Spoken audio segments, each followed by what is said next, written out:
మరియు వాళ్ళందరూ లావు బొప్పాయి చెట్టు దగ్గరకొచ్చారు. అక్కడ మమ్మీ బియర్ కూర్చునుంది. చూడగానే బేబీ బియర్ మరియు మమ్మీ బియర్ రెండు హత్తుకున్నాయి. లావు బొప్పాయి చెట్టు, నీకిచ్చిన శాపాన్ని నేను తిరిగి తీసుకుంటున్నాను. ఈ రోజు సాయంత్రం అయ్యేలోపే నువ్వు మళ్ళీ శాంటాక్లాస్ గా మారిపోతావు. అలా అంటూ అందరికీ ధన్యవాదాలని తెలిపింది మరియు బిడ్డని తీసుకుని అక్కడి నుంచి వెళ్ళిపోయింది.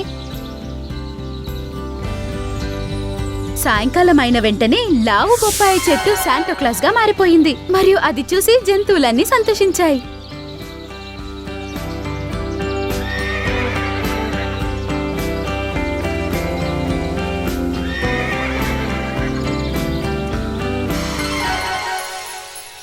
Jingle bell jingle bell jingle all the way. ఇప్పుడు నేను వచ్చేసాను నా అసలైన రూపంలో. మీ అందరికీ చాలా చాలా శుభాకాంక్షలు. అది విని సంతోషించాయి.